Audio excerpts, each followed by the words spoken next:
I am the noble consort of the Wanqing kingdom. 3 months into the palace, drowning in the emperor's favor, he summons me to his bed every single night. Yet, our emperor has a peculiar habit. He never picks a consort by drawing lots. Instead, he has all the palace ladies line up each night and chooses one on the spot. Sadly, the man is face-blind. I have been with him for 3 months, and he still cannot remember my face, though the emperor's taste is remarkably consistent. Every night when he chooses, he walks right up to me, looks down at me from his height, and says, "I've never seen you before, I shall favor you today," and so it is tonight. The emperor sweeps his gaze over the faces of all the consorts, finally pausing on me, and says in a calm voice, "It's you.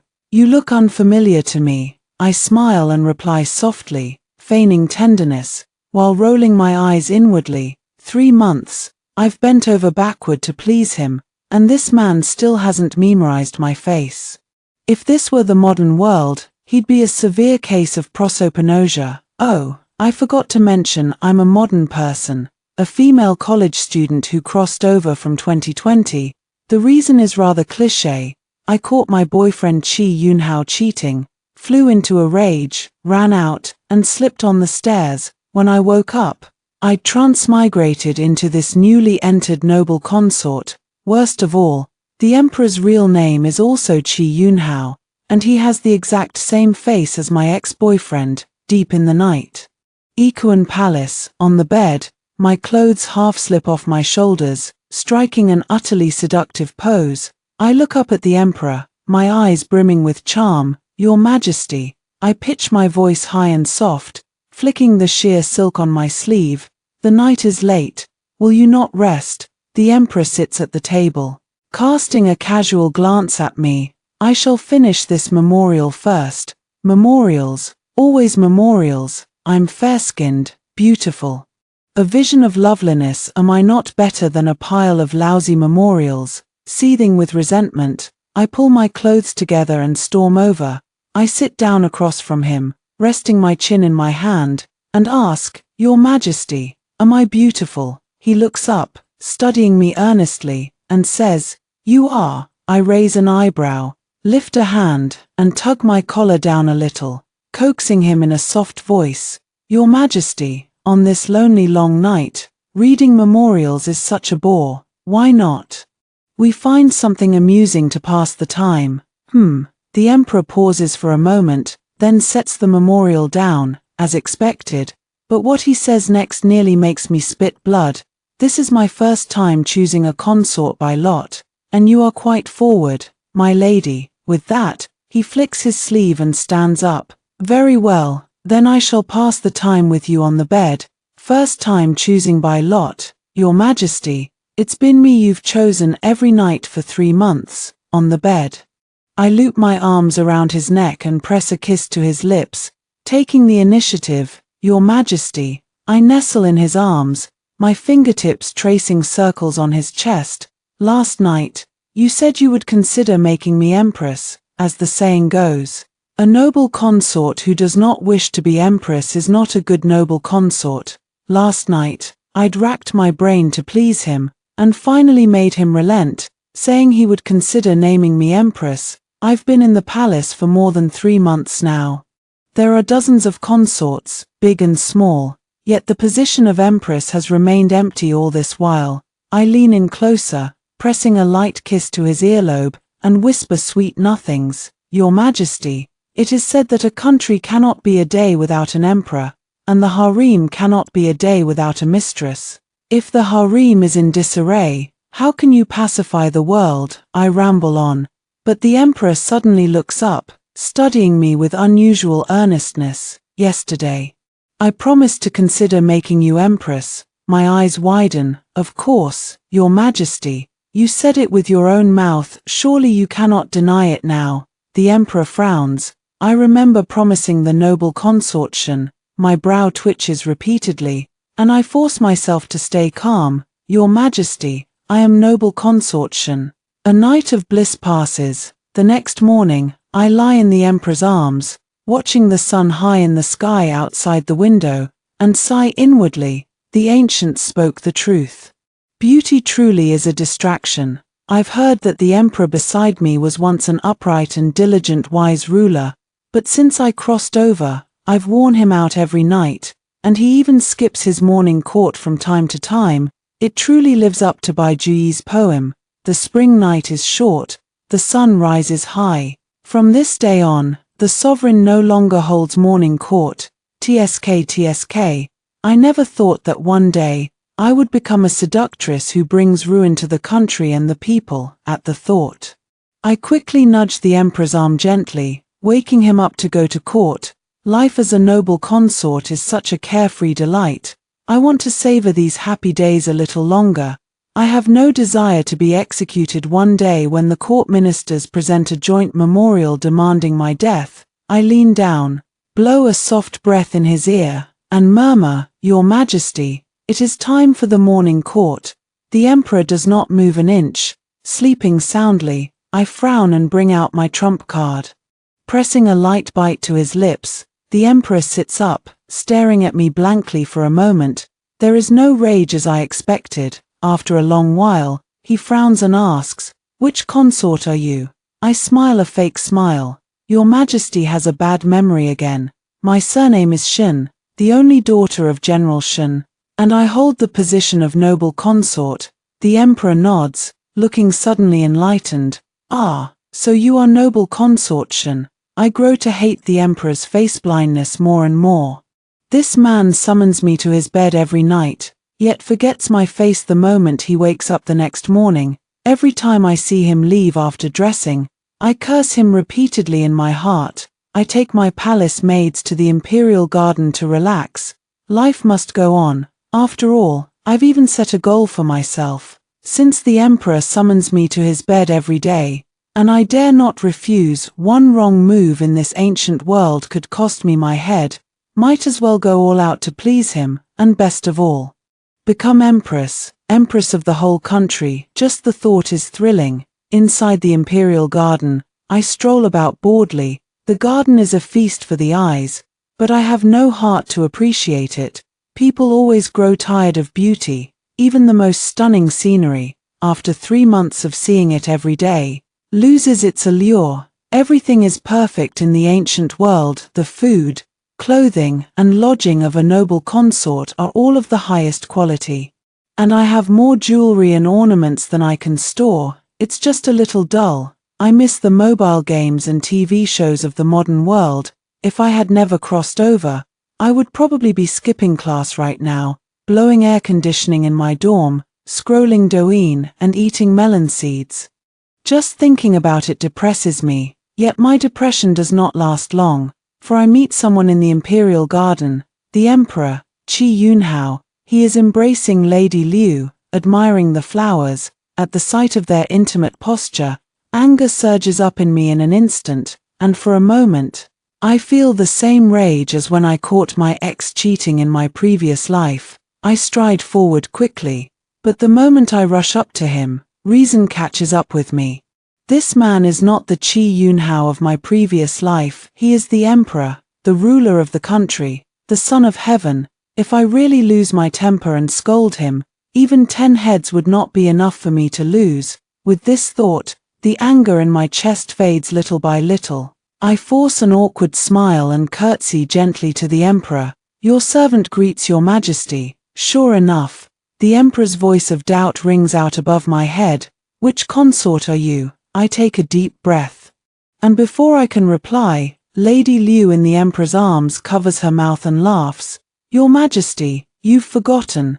This is noble consort Shin. You summoned her to your bed just last night." As she speaks, Lady Liu casts a casual glance at me, her eyes brimming with provocation. She might as well point at me and say, "See that? The emperor has summoned you to his bed for so long, yet he still can't remember your face." Yet, this face-blind fool of an emperor does not let her gloat for long. He immediately lets go of her, looks down at her, and asks, "What is your rank, my lady? Who is higher in status, you or noble consort Shin?" I nearly burst out laughing. So the two of them have been leaning on each other admiring the flowers for half a day, and the emperor hasn't even asked who she is. Lady Liu's face darkens at once, but there is nothing she can do. It is the emperor who has snubbed her, and she dares not vent her anger. She lowers her head, curtsies, and says softly, "Your Majesty, I just introduced myself to you. I am Lady Liu." "Oh," the emperor glances at her. "I forgot." With that, the emperor waves at me. "Come here, my lady." I obey and walk over, bumping her shoulder accidentally as I pass by her. I have to say, even though the emperor is face-blind, his unusually consistent taste comes in handy at critical moments. As soon as I walk over, the emperor pulls me into his arms. I have to admit, ancient men are unapologetically unfaithful. One moment he was embracing Lady Liu, whispering sweet nothings as they admired the flowers and fish. The next, he is holding me and saying to Lady Liu, "Noble consort Shen shall accompany me to admire the flowers. You may return to your palace to rest first, tsk."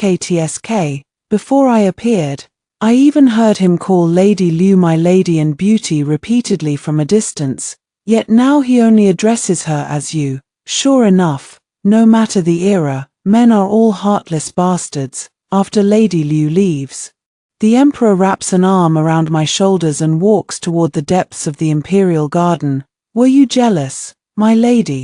I freeze for a moment, then shake my head quickly, choosing my words carefully. "How could I be, Your Majesty? You are the ruler of the country, the heaven above all the women in the harem. It is only right that you bestow your favor equally. How could I be so petty? God, I'm almost moved to tears by myself. What a understanding and sensible noble consort." Yet, the emperor does not look the least bit pleased after hearing this. Instead, his face hardens a little. I stare blankly. Could it be I misread him? Does this man like to see the harem consorts fight for his favor? I am hesitating whether to change my tone to coax him when a eunuch hurries over. "Your Majesty, the Empress Dowager requests your presence in Sinying Palace." The emperor nods slightly, wrapping his arm around me and turning toward Sinying Palace. I shrink my shoulders and frown. "Your Majesty, perhaps I should not go. This Empress Dowager is just like the ones in TV dramas, sinister, cunning, and exceptionally scheming. A few words are enough to break a person's resolve, and I am utterly terrified of her." Yet the emperor's arm around me does not loosen an inch. "It is fine, fine. Fine my foot." He holds me tight, and I have no choice but to follow in his footsteps, cursing him 1,000 times in my heart. Inside Sinying Palace, I was about to curtsy and greet the Empress Dowager when the emperor held me tightly in his arms. Strangely enough, the emperor was extraordinarily cold to his birth mother, merely saying in a flat voice, "Mother, what urgent matter brings you here?" Trapped in his grip, I could only force an awkward smile and say, "Your servant greets the Empress Dowager." I'd almost called her mother. But I'd watched far too few palace drama to know the proper address. What if only the Empress could call her that alongside the Emperor? Addressing her as Empress Dowager was the safer bet. The Empress Dowager sat upright on her throne, her gaze sweeping slowly over me, her face clouded with displeasure. "Noble consort Shen, you are quite arrogant, clinging to the Emperor's favor. You do not even deign to bow to Ari Jiao." Her words sent a flutter of nerves through me, especially when our eyes met. I finally understood those historical costume dramas. No exaggeration, once, I'd never believed the books that spoke of someone's eyes glinting with murder, thinking it an overstatement, but the Empress Dowager's stare filled me with genuine, bone-deep fear. It was hard to fathom what palace intrigues she must have endured and triumphed in to forge such a sharp, piercing gaze. I was scrambling for words when the emperor's voice rang out above my head. "Mother does not know this is my special permission. Noble consort Shen need not bow to anyone in the palace." Pausing, he added, "Not even to me." The Empress Dowager froze, her brows furrowing as she suddenly raised her voice. "Oh, then why has Ari Jiao not heard of your Majesty issuing an edict for this?" The emperor kept his arm around me the entire time, glanced at her, and called out, I shall issue the edict now." With that, he turned to eunuchs standing nearby. "Proclaim my edict from this day forth. Noble consortion need not pay homage to anyone in the palace." Once eunuchs left to deliver the edict, the emperor slowly turned to the Empress Dowager. "Is mother satisfied now?" The Empress Dowager snorted, offering no reply. The emperor sat down on a nearby chair, tugging me to sit beside him. The chair was exquisitely comfortable, padded with a thick layer of goose down, yet I felt as if I were sitting on pins and needles. This was like dancing on the tip of a knife. One wrong move, and I could lose my life here. The Empress Dowager's moods shifted like the wind, her schemes endless, and most importantly, even a fool could see she loathed me, and the man beside me, though he'd protected me just now, it was mostly to defy the Empress Dowager. This man could not even remember my face. How could I dare hope he would shield me? Sure enough. No sooner had the emperor sat down than the Empress Dowager steered the conversation back to me. Taking a slow sip of tea, she cast a casual glance my way. "Does your majesty know what the court ministers have been saying these days?" The emperor set down his teacup. "What do they say?" The Empress Dowager let out a cold snort. "They all say your majesty dotes on noble consortion alone day and night, throwing the harem into disarray. Even more ministers have memorialized, saying that since noble consortion entered the palace, your majesty has wallowed in sensual pleasures, skipping the morning court time and again." The emperor curled his fingers around his teacup, tapping the rim lightly, and asked instead of answering, "Mother, Ari Jor is curious. How is it that you know the words of the court ministers?" The Empress Dowager froze instantly. Clearly, this scheming woman had not expected the emperor to turn her own question back on her. The emperor pressed on, his voice sharpening. "Mother, the harem is forbidden from meddling in state affairs. You cannot have forgotten this rule, can you?" Furthermore, his face suddenly darkened, his voice rising several notches. "What is meant by throwing the harem into disarray? This is my harem, my consorts. Whom I favor each night is my business, and no one else has the right to meddle." With that, the emperor slammed his teacup down, flicked his sleeves, and stood up, wrapping an arm around me as he turned to leave. "I see mother is unwell, surely fatigued these days. You shall remain in Sinying Palace to rest well for the time being." That one understated sentence was enough to place under house arrest this woman who had fought in the harem for a lifetime. I dared not look back, letting the emperor hold me as we left Sinying Palace. Once we were outside, his arm around me did not loosen an inch, and he led me straight back to Ikuan Palace. We entered the palace chambers. The moment the door closed, the emperor suddenly turned around and pulled me into a tight embrace. My body tensed, and I let him hold me, daring not to move. What was happening? After a long while, his voice rang out above my head, soft and low. "I am in a foul mood," I spoke cautiously. "Then, shall your servant accompany you for a stroll to cheer you up?"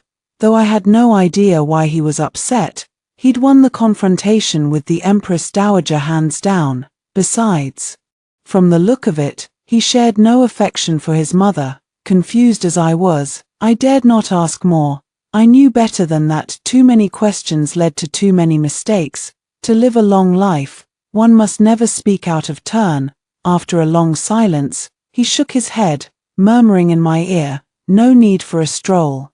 Just sleep with me, my lady." What was he thinking about? I fought the urge to push him away, refusing in a high, soft voice, "Your Majesty, the sky is not yet dark. It would be improper."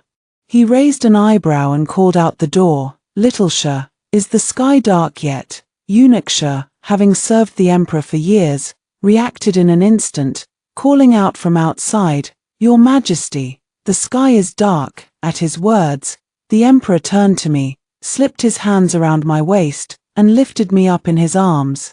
"Did you hear that, my lady? The sky is dark." With that, he carried me quickly toward the bed. The moment he set me down on the mattress, I suddenly looped my arms around his neck.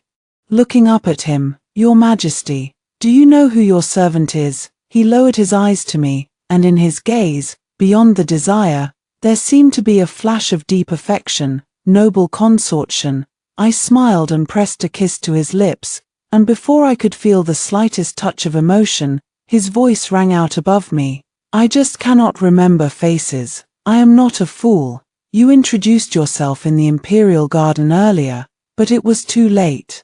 He tugged down the sheer silk bed curtain hanging by the bed and covered my body with his own.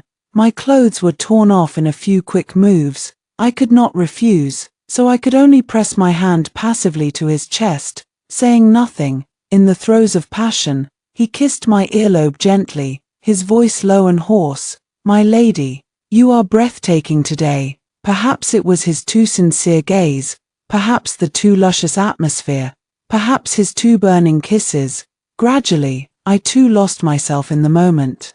My hand on his chest slipped to wrap around him, and a soft moan escaped my lips despite myself. Staring at this face that had once been familiar to my very bones, in that moment of passion, the words almost slipped out unbidden. Yunhao, in my past life, it had been this same face, this same name.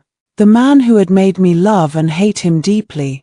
The moment the name left my lips, the man on top of me froze instantly. Lowering his eyes to mine, I snapped back to my senses. As if a bucket of cold water had been poured over my head, and regret flooded me. What had I just called him? Yunhao. In the ancient times, to call the emperor by his given name was a grave crime. I sobered at once, about to stammer out an explanation, when I saw his gaze soften little by little.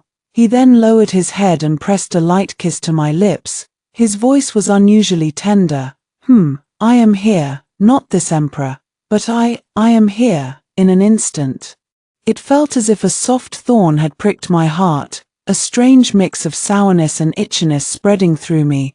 The night passed in a frenzy of passion. When I woke up in the morning, I closed my eyes and felt the space beside me empty. As expected, I rubbed my aching waist and muttered a curse. "This damned emperor. He can go on and on." I sat up and stretched my arms, then froze abruptly. The damned emperor was sitting at the table. Time seemed to stand still. I stared at him in a daze. Our eyes meeting, and finally he spoke first. Taking a slow sip of tea, the emperor said unhurriedly, "What did my lady just call me?" I swallowed hard, forcing an awkward smile. I said, "The emperor is too hardworking, rising so early. It is such a toil." The man sat at the table, his long, slender fingers wrapped around a white jade teacup, and shot me an amused glance. "Oh, is that so?" My heart tightened, and I hurried off the bed, walking barefoot to the table. "Your Majesty, every word your servant says is true." I leaned in, trying to distract him with my charms, but he pushed me away without mercy. He frowned. "You have not brushed your teeth yet." The words hung in the air, and both of us froze. I blinked in a daze, wondering to myself, did the ancient times even have the word brush teeth? This was truly outside my knowledge. I stood up from his side reluctantly, and heard him murmur, "The salt water is over there. Go rinse your mouth." I nodded and walked over, comforting myself inwardly. I must be overthinking it. It was true that the ancients rinsed their mouths with salt water. Perhaps they called that brushing teeth too. But when I turned my head by chance, I caught the emperor's gaze. He sat at the table, resting his chin in one hand, watching me. For a moment, the sunlight streaming through the window was too bright, and I could have sworn I was back in my past life. I was still that ordinary girl, and the man before me was still my boyfriend. I blinked, and the illusion faded only to find the emperor standing up and walking toward me. "I told you to rinse your mouth, and you have taken nearly half an incense stick's time." Though his words were a rebuke, his tone held a hint of fondness. Somehow, I spat out the salt water in my mouth in a daze. "I am done." The words had barely left my lips when a pair of arms tightened around my waist. Before I could react, the emperor pulled me into his arms and pressed a quick kiss to my lips. He murmured, "My lady is even more beautiful without her makeup and adornments," I thought. As if you could remember what I look like with makeup and adornments anyway. The emperor smiled and let me go. I must go to the morning court. Remember to eat your meal. I nodded, answering obediently. Rest assured, Your Majesty, you are burdened with the affairs of the state. You must remember to eat as well. I saw this great Buddha off with the utmost propriety, then let out a long breath and closed the door. But the more I thought about it, the more something felt off. A thought suddenly flickered in my mind. Could the emperor really be Qi Yunhao? Had he also crossed over? It couldn't be. I'd transmigrated into this body, which bore no resemblance to my past self at all. Yet the emperor had the exact same face as Qi Yunhao, even the same given name. If he really was Qi Yunhao who'd crossed over, it was far too much of a coincidence. Another uneventful day passed. Bored, I huddled on the bed, counting the days on my fingers. Everything was perfect in this ancient world, except for the crushing boredom. No phones, no TVs, no KTVs, cinemas, or amusement parks, trapped in the palace. I couldn't even go out to enjoy the mountains and rivers. My only joys were strolling in the imperial garden, raising a cat and stroking its fur, reading storybooks full of classical Chinese, and summoning opera troupes to the palace for a show. I felt like I'd entered my old age early.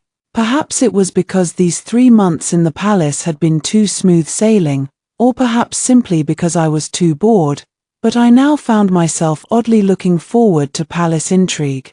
As long as it wasn't too vicious, it could be a fun diversion, right? I lay on my side on the couch, patting my full stomach. When the belly is full, the heart turns to lust. The ancients spoke the truth. I suddenly found myself looking forward to the emperor's nightly selection, being intimate with him, whispering sweet nothings. It was quite a pleasant pastime. After waiting and waiting, the night of the selection finally arrived. As usual, all the consorts lined up in a row, like piglets for sale at a market, waiting to be chosen. After a long while, the emperor finally arrived leisurely, just like every other night. His gaze swept slowly around the row, and when it landed on me, it suddenly brightened. He then pretended to be indifferent, pointing at me and saying, "It's you." I smiled and was about to step forward when a sharp, cramping pain hit my stomach, and gas roiled violently inside me. My face paled, and I quickly clutched my stomach, forcing myself not to make a fool of myself in front of everyone. "Your Majesty, your servant has a stomachache. Perhaps you could return to the Qianqing Palace and wait for me. I shall come at once." The emperor frowned, glanced at me, and seemed about to ask something, but in the end said nothing, nodding faintly. "Very well, hurry, my lady." At once, I replied and all but fled back to my palace. As soon as I undid my cumbersome robes and sat on the chamber pot, I couldn't hold it in any longer. It was a total purge. My stomach ached like it was being twisted, and worst of all, the diarrhea wouldn't stop. I dared not leave the chamber pot for a second. How could I possibly go to the emperor's bed like this, seeing that I'd delayed for far too long? The emperor's personal eunuch had even come to urge me several times. Desperate, I called for Qingqing, the maid who attended me daily, and told her to hurry to the Qianqing Palace and report that I was suffering from severe diarrhea and feared I could not attend the emperor tonight. Yet, just as I was on the verge of collapse from the diarrhea, Qingqing returned, bearing explosive news. My inner gossip girl perked up at once. I sat on the chamber pot, pinching my nose as I listened to her recount the tale. According to Qingqing, Lady Liu had snuck into the emperor's bed. The fool had probably thought that since the emperor was face-blind and couldn't tell people apart, she could impersonate me, gain his favor first, and deal with the rest later. She'd likely studied all manner of seduction techniques with no one to seduce, and wanted to seize the chance to get into his bed, relying on her bed skills to win him over, if she'd managed to please the emperor. A simple excuse like "I only came to bring your majesty a bowl of hot soup" would have easily brushed the whole thing off. Only, Lady Liu was rather foolish. The emperor was just face-blind, not a fool. How could he possibly tolerate being toyed with like this? The result was simple. I heard that as soon as Lady Liu had undressed and climbed onto the Emperor's bed, he'd thrown the door open, dragged her out by the scruff of her neck, and tossed her out. TSK. I'd always been gentle and lenient with my servants, so we got along well, with none of the usual rigid master-servant formalities. Inside the closed room, Qingqing didn't mind the stench at all, telling the story in vivid detail. I heard that Lady Liu, half-dressed, had been dragged all the way out of the Qianqing palace by the emperor, crying in fright the whole time, begging him for forgiveness through her tears. I clicked my tongue in sympathy. Lady Liu's career in the harem was surely over. Having been dragged half-naked for so far by the emperor, she'd been seen by everyone, and as the ruler of a nation, would Qi Yunhao allow a woman of his harem to be seen half-dressed by others? Of course not. So, 80% chance, Lady Liu would not be staying in the palace much longer. I listened with great satisfaction, and somehow, perhaps due to the distraction, my stomach didn't hurt quite as much anymore. After finishing her tale, Qingqing suddenly leaned in cautiously, lowering her voice to a whisper. Your ladyship, do you think your diarrhea was caused by Lady Liu? I froze. What do you mean? Qingqing inched closer, then stepped back a little, probably from the smell, and said softly, if she hadn't drugged you first, and known you were indisposed, how would she have dared to boldly rush to the Qianqing palace and impersonate you? This servant thinks it must be that Lady Liu bribed the imperial kitchen to drug your dinner, which is why she dared to go to the Qianqing palace and impersonate you with such confidence. I nodded, thinking it made perfect sense. Qingqing added, also, your ladyship, you won't believe it, Lady Liu was copying you. Even her clothes and makeup were exactly the same as yours today. If this servant hadn't known you were indisposed, I would have almost thought it was you just now. Qingqing's words only confirmed my suspicion. It must have been Lady Liu's underhanded doing. The woman had quite the nerve, daring to commit the crime of deceiving the emperor. No wonder she was only a lowly lady-in-waiting. Another sharp cramp hit my stomach, and I waved Qingqing away, rubbing my belly and thinking darkly that palace intrigue was not nearly as fun as I'd imagined. One wrong step, and you fell right into a trap. Qingqing obeyed and left. Yet the moment she opened the door, she froze in terror and dropped to her knees at once. His Majesty, the Emperor. I stared in shock, craning my neck to look, and standing outside the door, hands clasped behind his back, was none other than the Emperor. I was still sitting on the chamber pot in the same position. My heart lurched with nervousness, and my stomach lost all control with a loud phut. Another total purge. The atmosphere turned awkward in an instant. Time seemed to stand still. The Emperor stood at the door, frowning slightly as he looked into the room. Qingqing knelt at his feet, shaking like a leaf. I quickly pulled my robes down to cover myself, summoning every ounce of strength to hold my stomach in, and looked at the Emperor across the room, my face burning with embarrassment. After a long silence, he suddenly lowered his eyes to Qingqing, kneeling at his feet, and quirked his lips, his voice tinged with amusement. Who would have thought the little maids in my lady's palace have such sharp tongues and quick wits? Qingqing shook even harder. I couldn't fathom the Emperor's intentions, and my stomach ached unbearably. I clutched my robe tightly, on the verge of breaking down. Your Majesty, please return to the Qianqing palace first. I shall come to you as soon as I am finished. I pinched my nose as I spoke. The smell here is truly unpleasant. I dare not sully your Majesty. I'd made my meaning as plain as day. But the fool acted as if he didn't understand, standing at the door and deliberately sniffing the air. What smell? I felt a splitting headache, with him dragging his feet like this. I simply couldn't hold it in any longer. The laxative was far too potent, totally beyond human control. I steeled my resolve, deciding to stop holding back, and closed my eyes. If you wish to stay and listen, then stay. With that, I relaxed my stomach, and a series of loud gurgling and splattering sounds filled the room at once. Both the emperor and Qingqing, kneeling on the ground, stared in stunned silence. Only I sighed in relief at the brief reprieve. I looked up at the emperor, who was still dumbfounded. "Your Majesty." The emperor snapped back to his senses, gave me a complicated look, flicked his sleeves, and left without a word. Only when the emperor was far away did Qingqing scramble to her feet, trembling, and turn to me, her face contorted in distress. "Your ladyship, why didn't you hold it in just now? If His Majesty is traumatized by this and neglects you in the future, what will we do?" I shrugged. "Then let him neglect me. I didn't want him to see this either." But the fool just lingered and wouldn't leave. I simply couldn't hold it in any longer. Can a living person be choked to death by shit? Qingqing, one had to admit, ancient things were pure and unadulterated. Even the laxatives were this powerful. I tossed and turned all night with the diarrhea, and it was only as the sky began to lighten that it finally abated. But I could still smell the stench on myself no matter how hard I tried. I simply ordered hot water to be brought and took a quick bath. By this time, Qi Yunhao had probably already left for the morning court, and I finally fell into a deep sleep. I was woken by a kiss, drowsily stirring. I felt someone pressing down on me, their hands roaming restlessly over my body. I opened my eyes and met the emperor's smiling gaze. "My lady is awake." I mumbled a reply, pushed him away instinctively, rolled over, and tried to go back to sleep.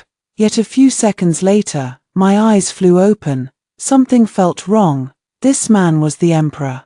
How could a consort dare to push the emperor away? I sat up in a hurry, only to see the emperor leaning against the edge of the bed, looking at me with a grin. Our eyes met, and the emperor chuckled. "Did my lady enjoy her purge yesterday?" Me. Was it really appropriate to ask such an awkward question first thing in the morning? Forcing an awkward smile, I plucked up the courage to reply. "It was all right." After a moment's thought, I made a cheeky remark to curry favor. Though it was not nearly as enjoyable as what Your Majesty does for me, the flattery seemed to work perfectly. The emperor laughed at once, shooting me a glance. "You certainly have a way with words. No wonder even a little maid in your palace has such a sharp tongue." I smiled.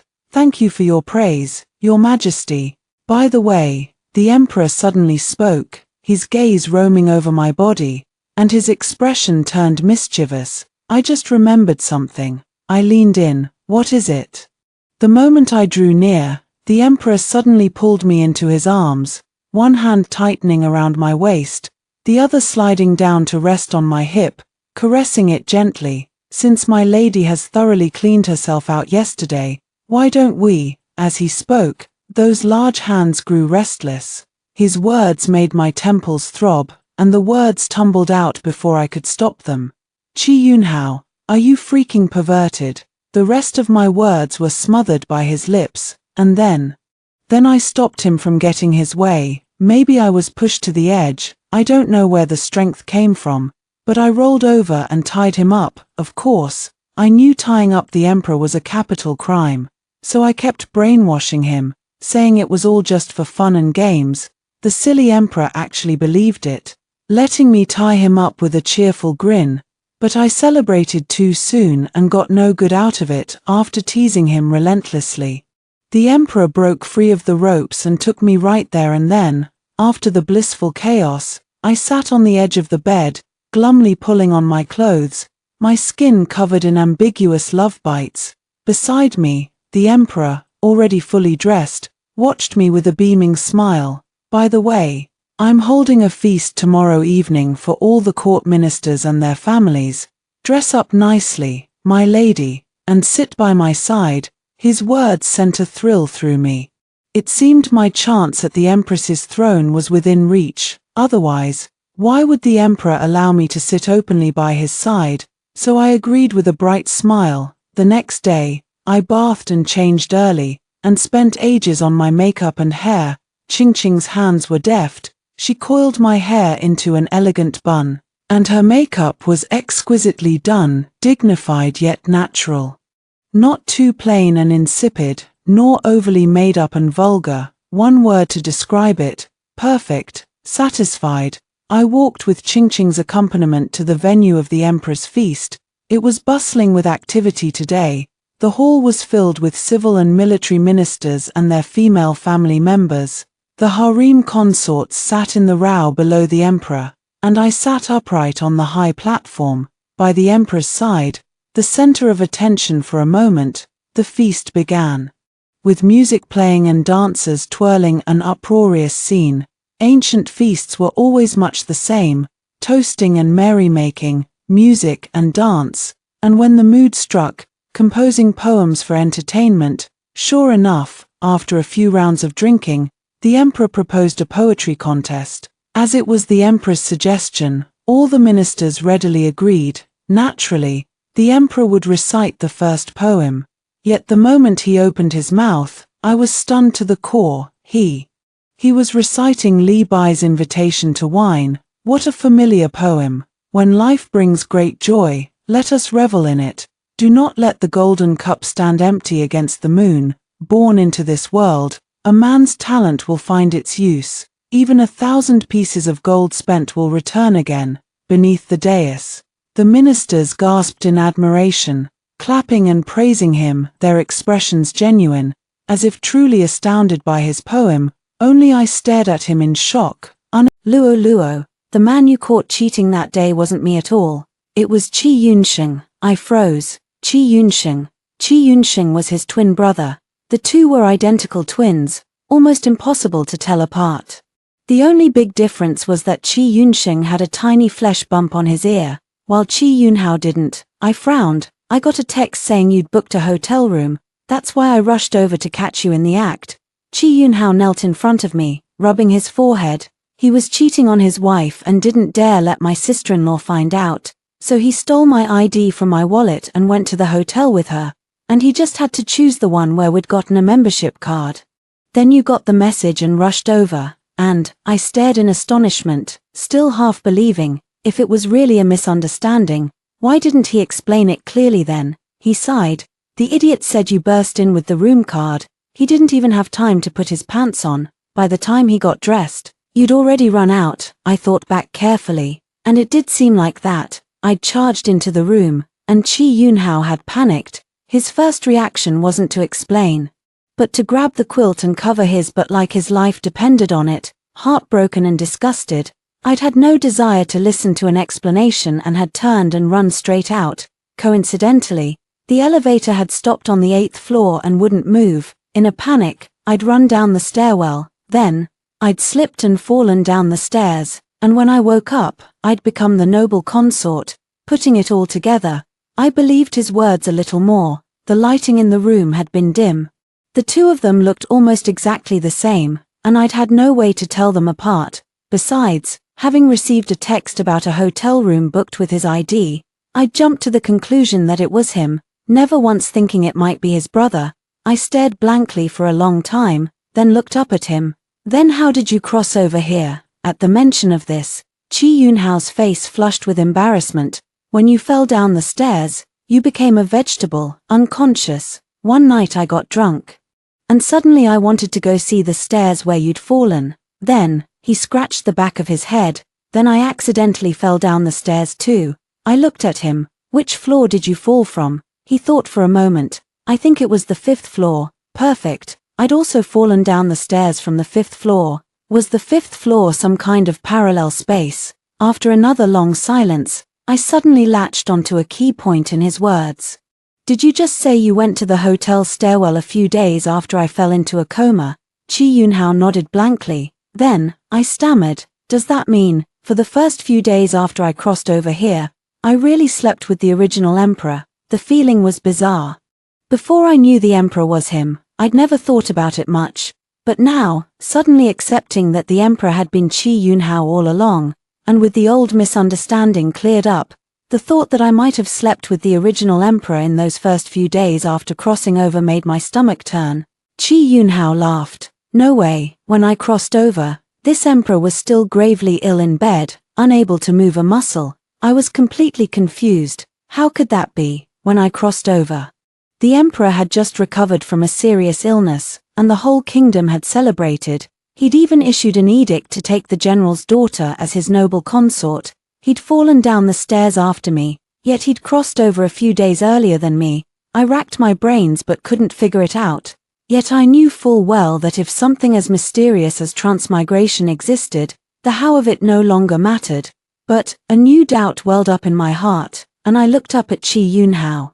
Then why did you issue an edict to marry this Miss Shen back then? Qi Yunhao shot me a glance, smiling slyly, because I heard that this Miss Shen had also been gravely ill for months, then miraculously recovered, and overnight became a talented poetess, composing poems that spread all the way to the palace. When I read them, I thought, these are all Li Bai's poems, aren't they? My cheeks turned red, and I plucked up the courage to say, what if it was someone else who crossed over?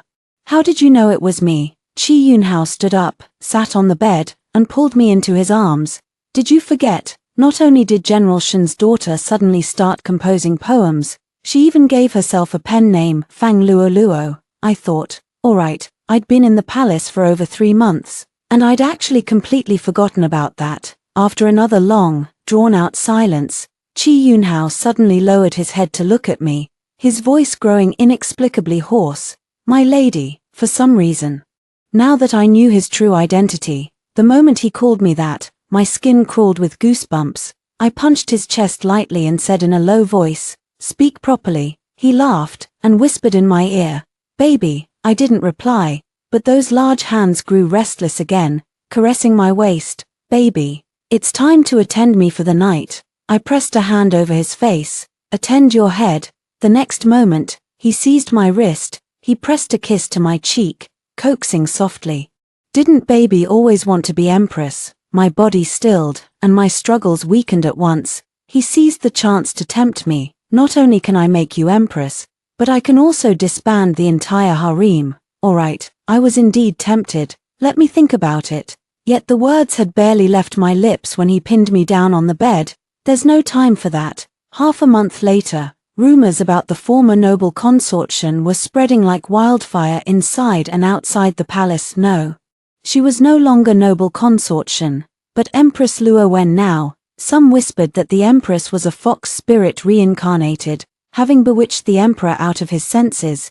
How else could he have defied all his ministers and the empress dowager to insist on disbanding the harem? It was no small matter. The deposed consorts included daughters of the most powerful court ministers, and even the Empress Dowager's own niece. An even more outlandish rumor claimed that on the day the Empress Dowager's niece was deposed, the Empress Dowager had stormed into the Qianqing Palace, only to see the Son of Heaven, the ruler of the nation, washing the former noble consort Shen's feet. Unheard of,